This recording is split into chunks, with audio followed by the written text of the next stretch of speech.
The Book of Esther. Now it came to pass, in the days of Ahasuerus, this was the Ahasuerus who reigned over 127 provinces from India to Ethiopia. In those days, when King Ahasuerus sat on the throne of his kingdom, which was in Shushan the citadel, that in the 3rd year of his reign he made a feast for all his officials and servants, the powers of Persia and Media, the nobles and the princes of the provinces being before him, when he showed the riches of his glorious kingdom and the splendor of his excellent majesty for many days, 180 days in all. And when these days were completed, the king made a feast lasting 7 days for all the people who were present in Shushan the citadel, from great to small, in the court of the garden of the king's palace. There were white and blue linen curtains fastened with cords of fine linen and purple on silver rods and marble pillars, and the couches were of gold and silver on a mosaic pavement of alabaster, turquoise, and white and black marble. And they served drinks in golden vessels, each vessel being different from the other, with royal wine in abundance, according to the generosity of the king. In accordance with the law, the drinking was not compulsory, for so the king had ordered all the officers of his household that they should do according to each man's pleasure. Queen Vashti also made a feast for the women in the royal palace which belonged to King Ahasuerus.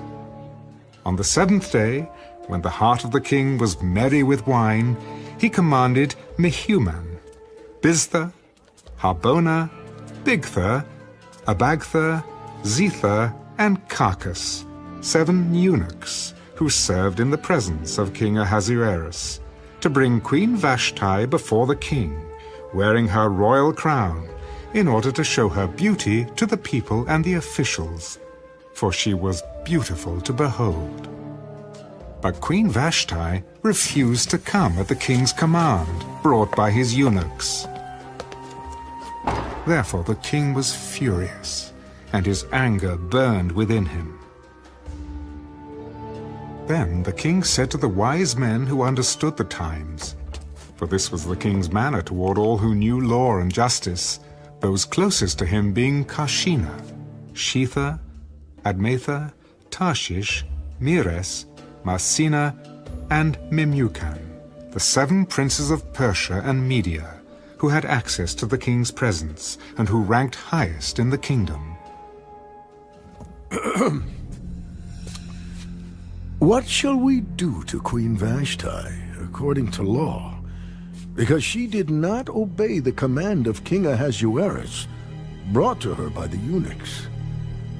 And Memucan answered before the king and the princes, Queen Vashti has not only wronged the king, but also all the princes and all the people who are in all the provinces of King Ahasuerus.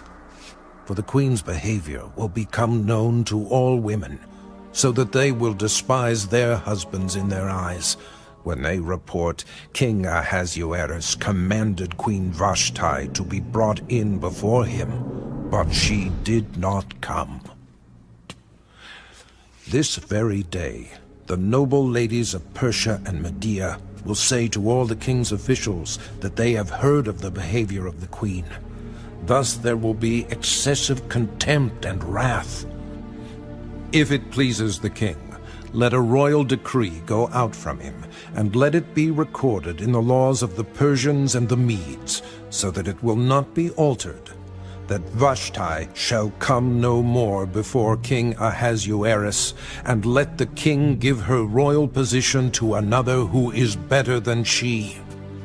When the king's decree which he will make is proclaimed throughout all his empire, for it is great, all wives will honor their husbands, both great and small. And the reply pleased the king and the princes, and the king did according to the word of Memucan.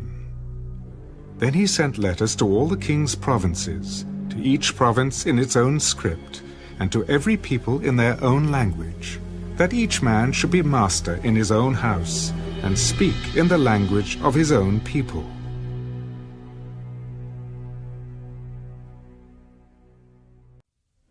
After these things, when the wrath of King Ahasuerus subsided, he remembered Vashti, what she had done, and what had been decreed against her. Then the king's servants who attended him said, "Let beautiful young virgins be sought for the king, and let the king appoint officers in all the provinces of his kingdom, that they may gather all the beautiful young virgins to Shushan the citadel, into the women's quarters, under the custody of Hegai the king's eunuch, custodian of the women. And let beauty preparations be given them. Then let the young woman who pleases the king be queen, instead of Vashti." This thing pleased the king, and he did so. In Shushan the citadel, there was a certain Jew, whose name was Mordecai, the son of Jair, the son of Shimei, the son of Kish, a Benjamite. Kish had been carried away from Jerusalem with the captives who were being captured with Jeconiah, king of Judah, whom Nebuchadnezzar, the king of Babylon, had carried away. And Mordecai had brought up Hadassah, that is, Esther, his uncle's daughter, for she had neither father nor mother. The young woman was lovely and beautiful. When her father and mother died, Mordecai took her as his own daughter. So it was, when the king's command and decree were heard, and when many young women were gathered at Shushan the citadel, under the custody of Hegai, that Esther also was taken to the king's palace, into the care of Hegai, the custodian of the women. Now the young woman pleased him, and she obtained his favor. So he readily gave beauty preparations to her, besides her allowance. Then 7 choice maidservants were provided for her from the king's palace, and he moved her and her maidservants to the best place in the house of the women. Esther had not revealed her people or family, for Mordecai had charged her not to reveal it. And every day Mordecai paced in front of the court of the women's quarters to learn of Esther's welfare and what was happening to her. Each young woman's turn came to go in to King Ahasuerus, after she had completed 12 months' preparation, according to the regulation for the women, for thus were the days of their preparation apportioned, 6 months with oil of myrrh, and 6 months with perfumes and preparations for beautifying women. Thus prepared, each young woman went to the king, and she was given whatever she desired to take with her from the women's quarters to the king's palace. In the evening she went, and in the morning she returned to the second house of the women, to the custody of Sheashgaz, the king's eunuch who kept the concubines. She would not go to the king again unless the king delighted in her and called for her by name. Now when the turn came for Esther, the daughter of Abihail, the uncle of Mordecai, who had taken her as his daughter, to go into the king, she requested nothing but what Hegai, the king's eunuch, the custodian of the women, advised. And Esther obtained favor in the sight of all who saw her. So Esther was taken to King Ahasuerus, into his royal palace, in the 10th month, which is the month of Tebeth, in the 7th year of his reign. The king loved Esther more than all the other women, and she obtained grace and favor in his sight more than all the virgins. So he set the royal crown upon her head and made her queen instead of Vashti. Then the king made a great feast, the Feast of Esther, for all his officials and servants, and he proclaimed a holiday in the provinces, and gave gifts according to the generosity of a king. When virgins were gathered together a second time, Mordecai sat within the king's gate. Now Esther had not revealed her family and her people, just as Mordecai had charged her. For Esther obeyed the command of Mordecai as when she was brought up by him. In those days, while Mordecai sat within the king's gate, two of the king's eunuchs, Bigthan and Teresh, doorkeepers, became furious and sought to lay hands on King Ahasuerus. So the matter became known to Mordecai, who told Queen Esther, and Esther informed the king in Mordecai's name. And when an inquiry was made into the matter, it was confirmed, and both were hanged on a gallows.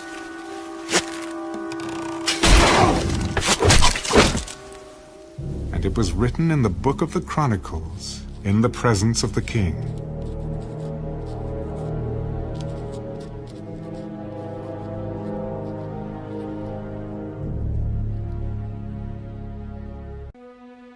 After these things, King Ahasuerus promoted Haman, the son of Hammedatha, the Agagite, and advanced him, and set his seat above all the princes who were with him. And all the king's servants who were within the king's gate bowed, and paid homage to Haman, for so the king had commanded concerning him.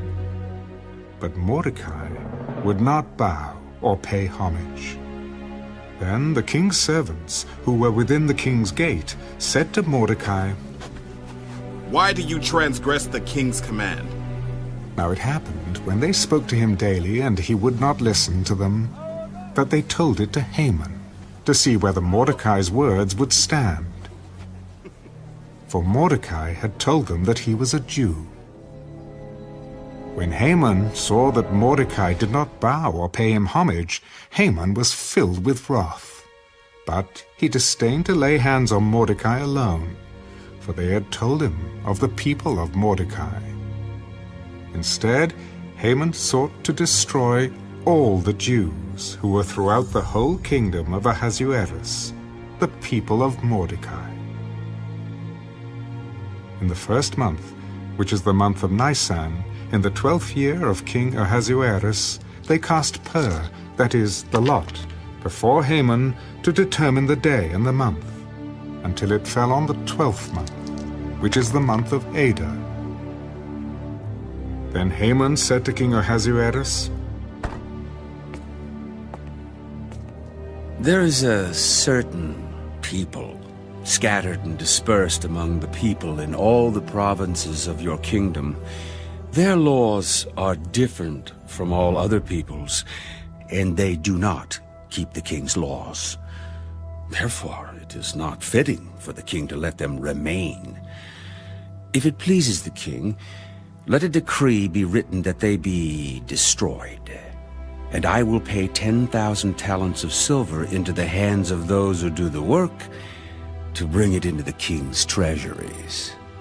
So the king took his signet ring from his hand and gave it to Haman, the son of Hammedatha, the Agagite, the enemy of the Jews. And the king said to Haman, "The money and the people are given to you, to do with them as seems good to you." Then the king's scribes were called on the 13th day of the first month, and a decree was written according to all that Haman commanded, to the king's satraps, to the governors who were over each province, to the officials of all people, to every province according to its script, and to every people in their language. In the name of King Ahasuerus it was written and sealed with the king's signet ring. And the letters were sent by couriers into all the king's provinces, to destroy, to kill, and to annihilate all the Jews, both young and old, little children and women, in one day, on the 13th day of the 12th month, which is the month of Adar, and to plunder their possessions. A copy of the document was to be issued as law in every province, being published for all people, that they should be ready for that day. The couriers went out, hastened by the king's command, and the decree was proclaimed in Shushan the citadel. So the king and Haman sat down to drink, but the city of Shushan was perplexed.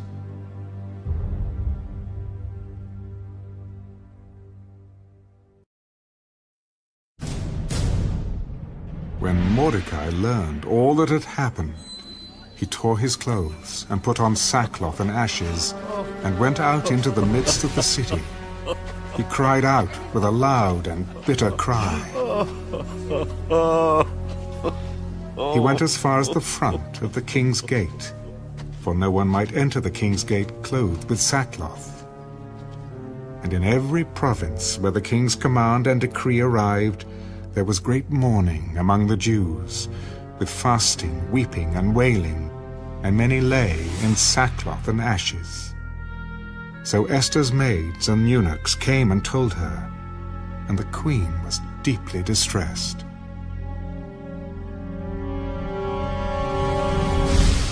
Then she sent garments to clothe Mordecai and take his sackcloth away from him, but he would not accept them. Then Esther called Hathach, one of the king's eunuchs, whom he had appointed to attend her, and she gave him a command concerning Mordecai to learn what and why this was. So Hathach went out to Mordecai in the city square that was in front of the king's gate. And Mordecai told him all that had happened to him, and the sum of money that Haman had promised to pay into the king's treasuries to destroy the Jews. He also gave him a copy of the written decree for their destruction, which was given at Shushan, that he might show it to Esther and explain it to her, and that he might command her to go into the king to make supplication to him and plead before him for her people. So Hathach returned and told Esther the words of Mordecai. Then Esther spoke to Hathach and gave him a command for Mordecai. All the king's servants and the people of the king's provinces know that any man or woman who goes into the inner court to the king, who has not been called, he has but one law: put all to death, except the one to whom the king holds out the golden scepter, that he may live. Yet I myself have not been called to go into the king these 30 days. So they told Mordecai Esther's words, and Mordecai told them to answer Esther, Do not think in your heart that you will escape in the king's palace any more than all the other Jews. For if you remain completely silent at this time, relief and deliverance will arise for the Jews from another place. But you and your father's house will perish. Yet, who knows whether you have come to the kingdom for such a time as this? Then Esther told them to reply to Mordecai. Go, gather all the Jews who are present in Shushan, and fast for me. Neither eat nor drink for 3 days, night or day. My maids and I will fast likewise. And so I will go to the king, which is against the law, and if I perish, I perish.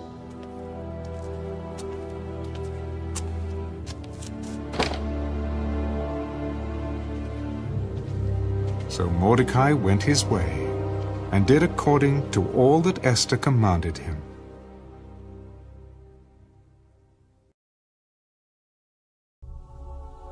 Now it happened on the 3rd day that Esther put on her royal robes and stood in the inner court of the king's palace, across from the king's house, while the king sat on his royal throne in the royal house, facing the entrance of the house.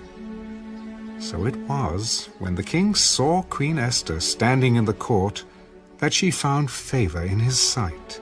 And the king held out to Esther the golden scepter that was in his hand. Then Esther went near and touched the top of the scepter. And the king said to her, What do you wish, Queen Esther? What is your request? It shall be given to you, up to half the kingdom. If it pleases the king, Let the king and Haman come today to the banquet that I have prepared for him. Bring Haman quickly, that he may do as Esther has said. So the king and Haman went to the banquet that Esther had prepared. At the banquet of wine, the king said to Esther, What is your petition? It shall be granted you. What is your request? Up to half the kingdom. It shall be done. My petition and request is this.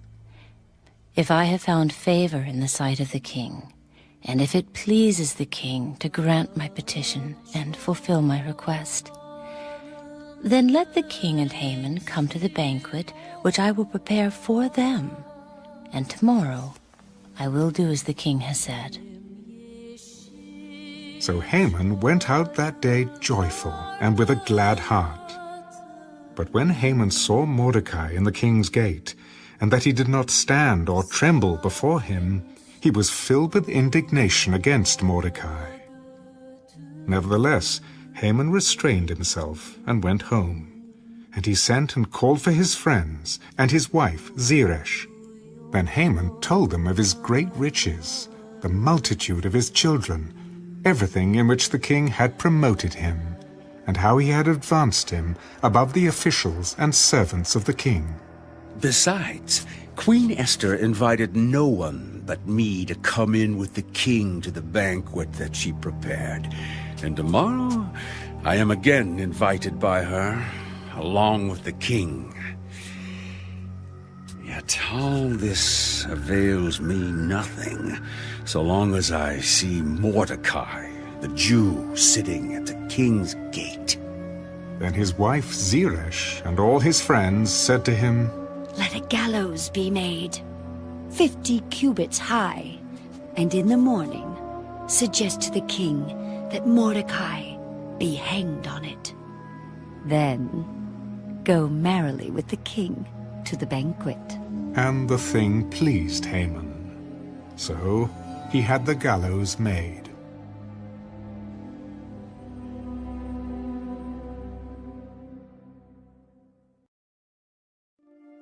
That night the king could not sleep. So one was commanded to bring the book of the records of the Chronicles, and they were read before the king. And it was found written that Mordecai had told of Bigthana and Teresh, two of the king's eunuchs, the doorkeepers who had sought to lay hands on King Ahasuerus. Then the king said, What honor or dignity has been bestowed upon Mordecai for this? Nothing has been done for him. Who is in the court? Now Haman had just entered the outer court of the king's palace to suggest that the king hang Mordecai on the gallows that he had prepared for him. The king's servant said to him, Haman is there, standing in the court. Let him come in. So Haman came in, and the king asked him, What shall be done for the man whom the king delights to honor? Now Haman thought in his heart, Whom would the king delight to honor more than me?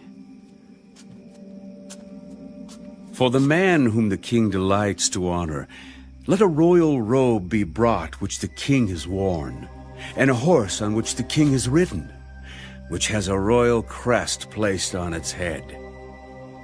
Then let this robe and horse be delivered to the hand of one of the king's most noble princes, that he may array the man whom the king delights to honor. Then parade him on horseback through the city square, and proclaim before him, Thus shall it be done to the man whom the king delights to honor. Hurry. Take the robe and the horse, as you have suggested, and do so for Mordecai, the Jew who sits within the king's gate. Leave nothing undone of all that you have spoken.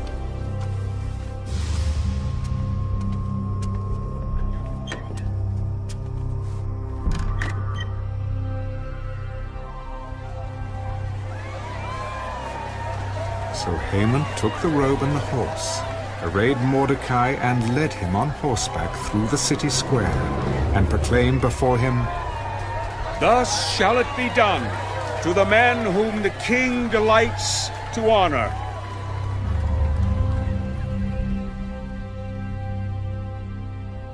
Afterward, Mordecai went back to the king's gate. But Haman hurried to his house, mourning and with his head covered. When Haman told his wife Zeresh and all his friends everything that had happened to him, his wise men and his wife Zeresh said to him, If Mordecai, before whom you have begun to fall, is of Jewish descent, you will not prevail against him, but will surely fall before him. While they were still talking with him, the king's eunuchs came and hastened to bring Haman to the banquet which Esther had prepared.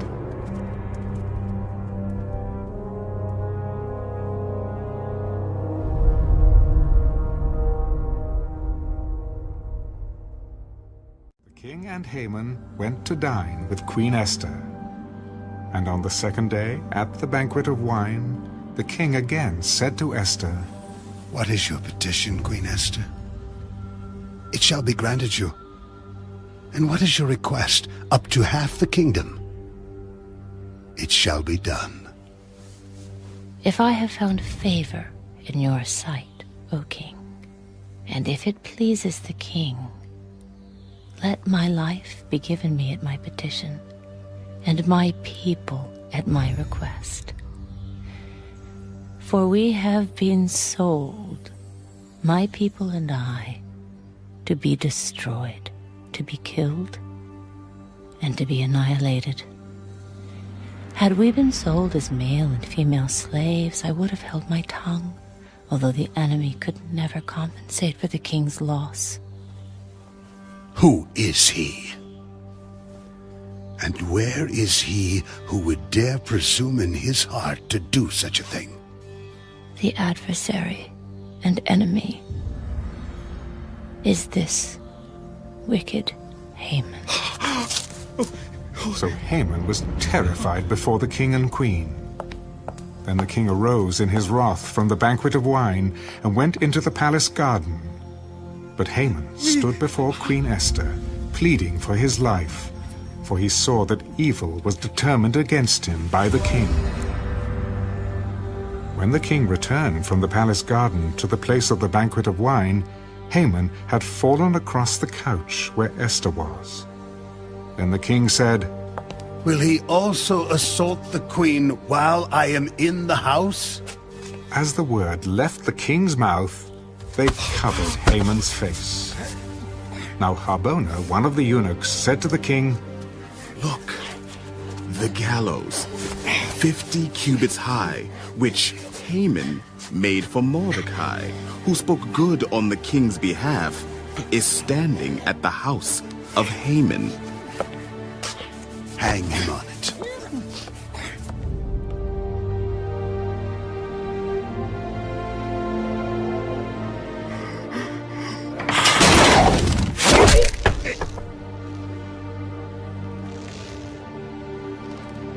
So they hanged Haman on the gallows that he had prepared for Mordecai. Then the king's wrath subsided.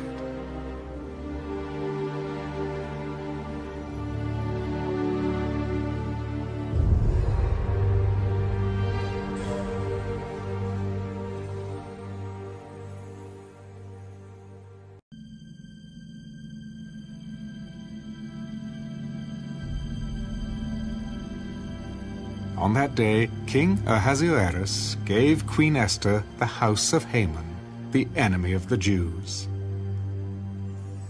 And Mordecai came before the king, for Esther had told how he was related to her. So the king took off his signet ring, which he had taken from Haman, and gave it to Mordecai. And Esther appointed Mordecai over the house of Haman. Now Esther spoke again to the king, fell down at his feet, and implored him with tears to counteract the evil of Haman the Agagite, and the scheme which he had devised against the Jews.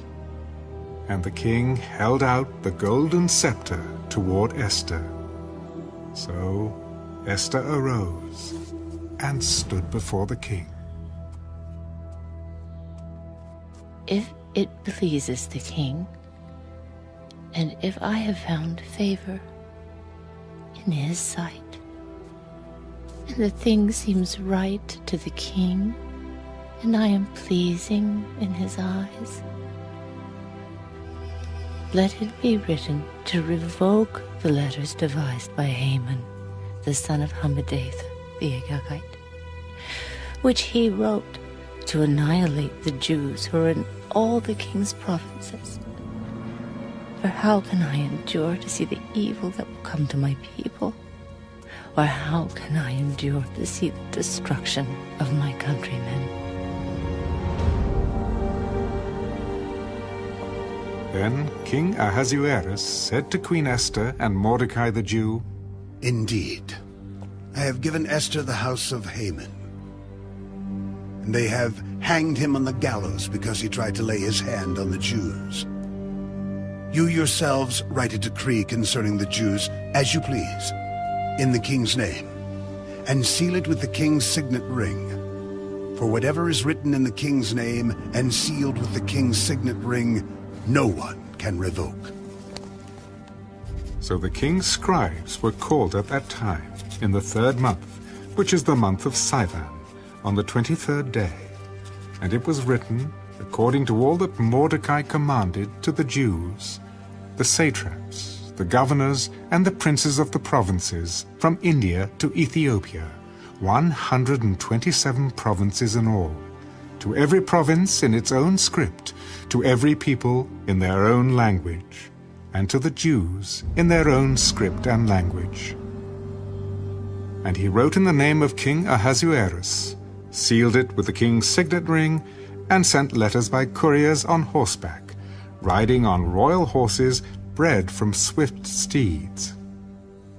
By these letters, the king permitted the Jews who were in every city to gather together and protect their lives, to destroy, kill, and annihilate all the forces of any people or province that would assault them, both little children and women, and to plunder their possessions, on one day in all the provinces of King Ahasuerus, on the 13th day of the 12th month, which is the month of Adar. A copy of the document was to be issued as a decree in every province and published for all people, so that the Jews would be ready on that day to avenge themselves on their enemies. Couriers who rode on royal horses went out, hastened and pressed on by the king's command, and the decree was issued in Shushan the citadel. So Mordecai went out from the presence of the king in royal apparel of blue and white, with a great crown of gold, and a garment of fine linen and purple. And the city of Shushan rejoiced and was glad. The Jews had light and gladness, joy and honor. And in every province and city, wherever the king's command and decree came, the Jews had joy and gladness, a feast and a holiday. Then many of the people of the land became Jews, because fear of the Jews fell upon them.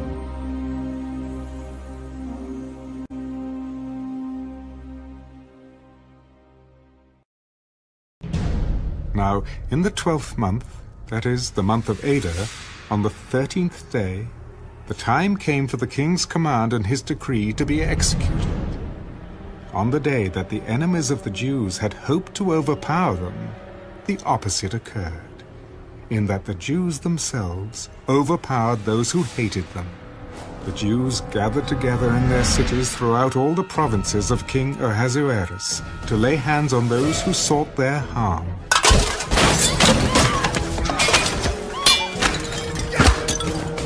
And no one could withstand them, because fear of them fell upon all people. And all the officials of the provinces, the satraps, the governors, and all those doing the king's work, helped the Jews, because the fear of Mordecai fell upon them. For Mordecai was great in the king's palace, and his fame spread throughout all the provinces. For this man Mordecai became increasingly prominent. Thus the Jews defeated all their enemies with the stroke of the sword, with slaughter and destruction, and did what they pleased with those who hated them.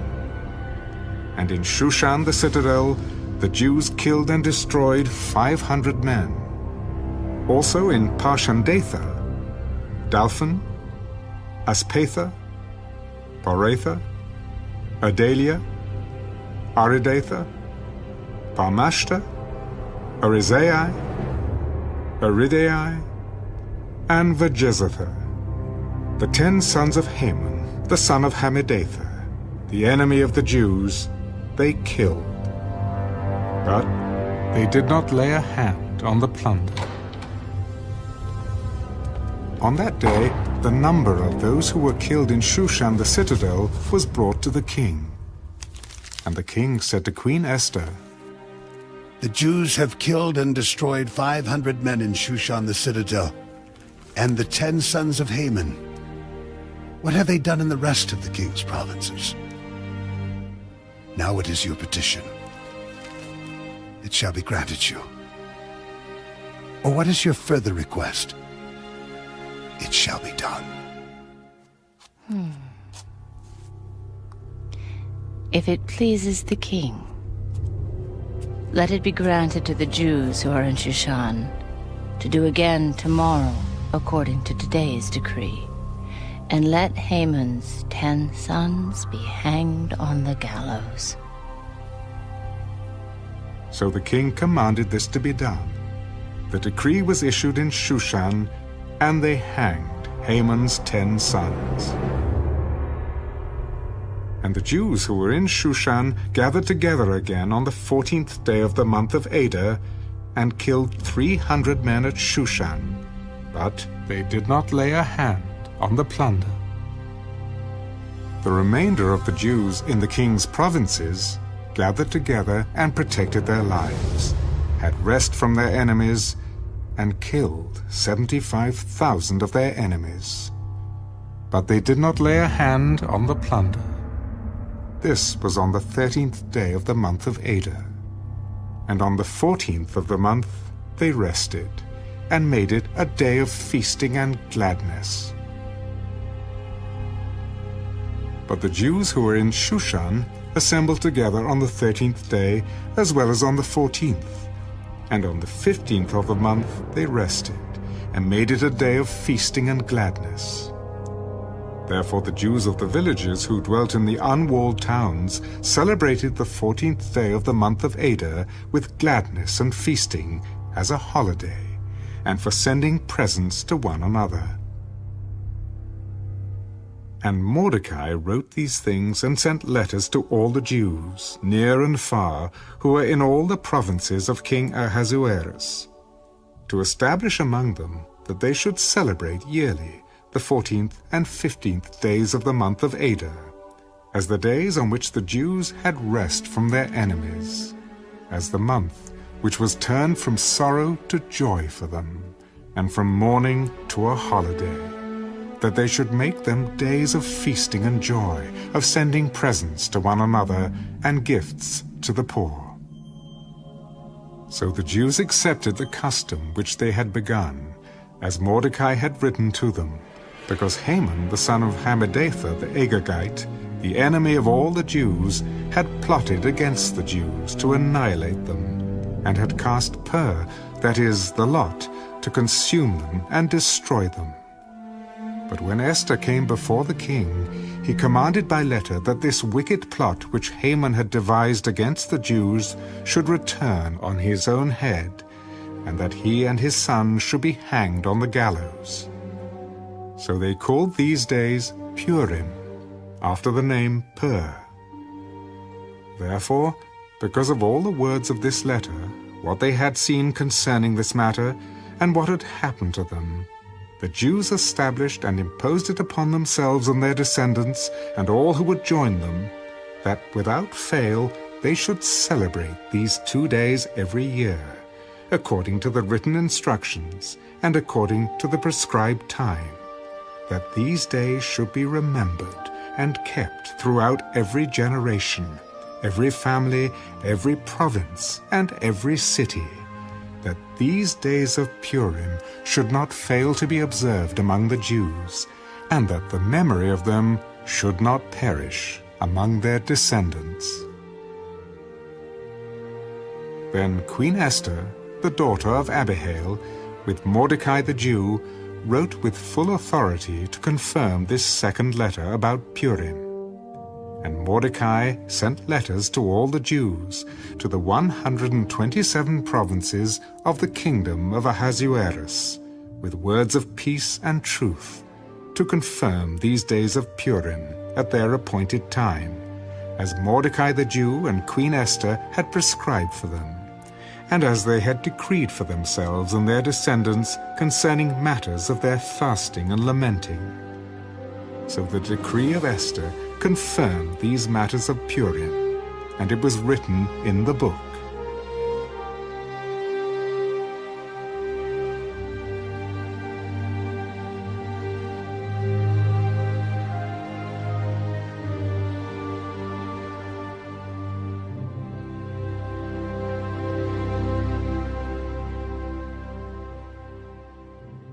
And King Ahasuerus imposed tribute on the land and on the islands of the sea. Now all the acts of his power and his might, and the account of the greatness of Mordecai, to which the king advanced him, are they not written in the book of the chronicles of the kings of Media and Persia? For Mordecai the Jew was second to King Ahasuerus, and was great among the Jews, and well received by the multitude of his brethren, seeking the good of his people, and speaking peace to all his countrymen.